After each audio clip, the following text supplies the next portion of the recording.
Okay, so today we're going to have a go at making some gluten-free biscuits. We're going to endeavour to do two different varieties. We're going to have some that have ginger in them and some that will have peanut butter in them. But the base mix is just about the same, it's only the flavourings that differ. So to begin with, I've got 70 grams of butter, could be salted or unsalted, it doesn't make a great deal of difference, in a bowl, and I have just softened it. So it should be nice and soft.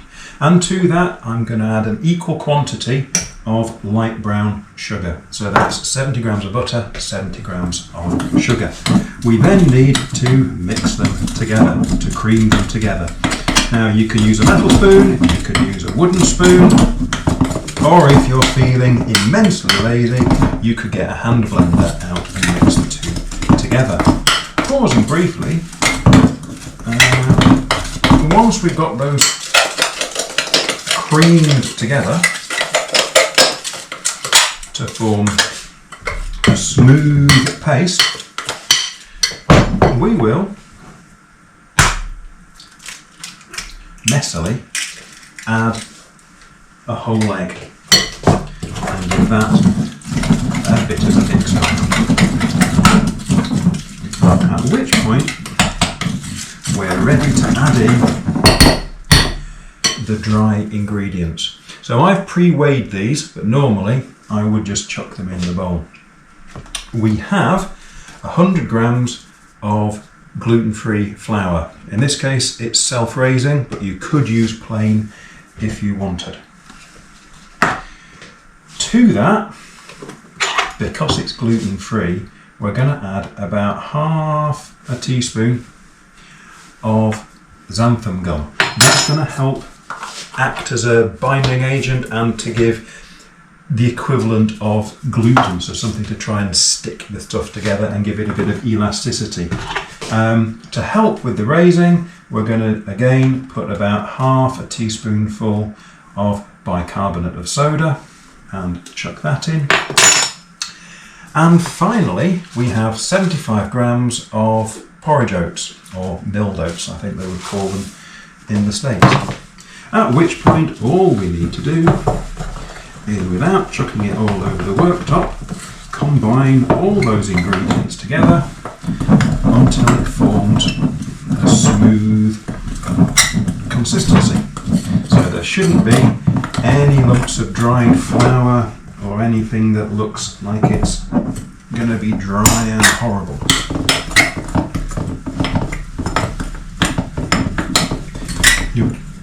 At that camera. Oh. Sorry, my off-screen assistant has just instructed me I need to show the other camera. So the dough is quite stiff now, but it will hold together in a clump, which is what we want. At which point I'm going to drag over my second bowl and I'm going to roughly divide it in half. So one half will be my ginger biscuits and the other half the peanut butter ones. So starting with the ginger biscuits, and this should make about 6 biscuits. To this mix I'm going to add a heaped teaspoonful of powdered ginger to give them a bit of a kick and give that a good mix through, because you don't want to be biting into your biscuit and find a clump of ginger powder. At this point we're ready to put them onto a baking tray. Now in this case I've got a silicone tray and I find it works really well for stopping things from sticking and effectively minimises the amount of washing up we need to do. So I'm now just going to try and divide this mixture up into about 6 equal lumps, probably about the size of a golf ball. Now these are quite rustic biscuits, and so sometimes we end up with ones that are too big. Sometimes we get ones that are too small, but that is just part of the homemade charm. If you find you have really mismatched them, there's nothing stopping you from pinching from one to add to the other. So once you've got them on the tray, you can give them a bit of a pat out to give them a bit of texture and a bit of an interesting profile or shape. And then comes the magic ingredient. What we've got here is some stem ginger. Sorry, crystalised ginger. You could use stem ginger in syrup, but I find the crystalised works as well. It normally comes in pieces about that size, and this piece has a very special use later on. But I've chopped it up into smaller pieces so that it can be artistically and decoratively squidged into the top of the biscuits. Is that a technical term? That is a technical term. Well done, camera assistant. You're doing very well over there. I think you'll find I'm your director. Excellent. I shall take some direction later, I am sure. So there we go. We've got some little bits of ginger added to that. Now I did mention that this bit had a very special purpose. It's for the chef.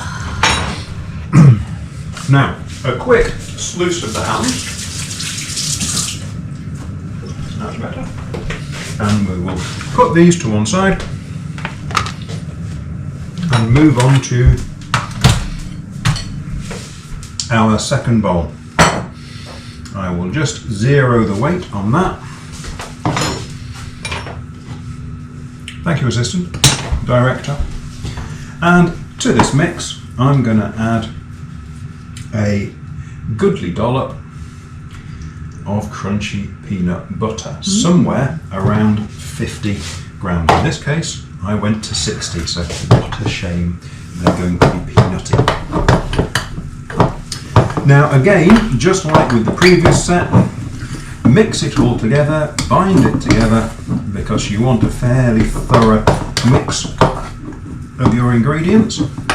But it's not so bad with this one. If you end up with a chunk of peanut butter, well, oh dear, how sad, never mind. You could decorate these the same way we did with the stem ginger, but in this case obviously add some peanuts to the top. But as I don't have any to hand, we're not doing that today. Again, we're aiming roughly golf ball sized, but I think my division of the original mix was a little bit off, and we appear to have, oh what a shame, significantly more peanut butter biscuits. Oh, woe is me. You mean your favourite type of biscuit? You could say that. I couldn't possibly comment. Now, again, with these, they're going to need a little bit of room to spread, but not as much as a normal cookie biscuit would do. So you can get away with packing them a little bit tighter. And if they do end up squidging together, well, you can separate them once they're out of the oven with a blunt knife. Whilst this is going on, the oven, which is in our case an electric oven, and it's not a fan oven, it's a normal convection oven, I've got that preheated up to about 170 degrees centigrade. So all we're going to do, back on me, excellent camera person if you would, I just put a metal tray underneath to stop them falling over, and we're going to hurl that into the oven. It would appear whoever used the oven yesterday took the rack out. 'Twas I.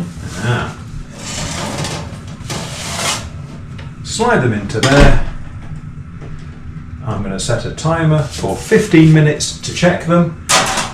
If they look nicely golden brown, we'll take them out. If they're still not quite there, if they're just a little bit pale and insipid, we'll give it a couple of minutes more. Okay, so our time is just about up, so we're going to gently lift those out of the oven and just give them a little tap. They're very nearly there, but I'd like them to be a little bit browner. So I'm just going to put them back in the oven for another 2 minutes. Okay, so time to take the biscuits out of the oven. And we're just going to slide them out. The problem with these wonderful trays is, of course, they're very floppy and very hot.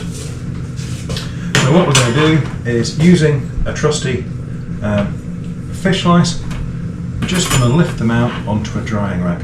Now these are a light golden brown colour. One of the problems with anything gluten-free is if you bake it ever so slightly too long, you end up with something that is roughly the consistency of sawdust. So there is a bit of trial and error with these, getting to know your oven, varying the cooking time and the temperature dependent on the thickness of the biscuit or the amount of crunch that you want in them. Now, once these have dried, once these have cooled, they'll be ready to go into a Tupperware box with a lid on it to seal some of the remaining moisture in. If you find after a day or two you still have some left and they're a little bit doughy on the inside, you can always put them back in the oven for a couple of minutes just to revitalise them.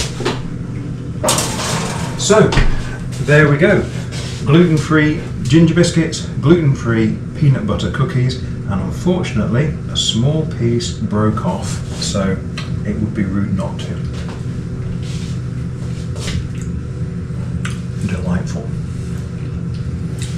Now, keen viewers amongst you will have noticed that somewhere embedded in this video there was an ornithological reference. Somewhere throughout this entire production there was reference to an owl, and this is possibly the most common variety of owl within the United Kingdom, possibly in the world.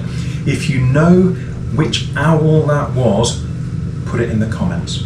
Okay, so comment down below if you spotted the reference to an owl within this video.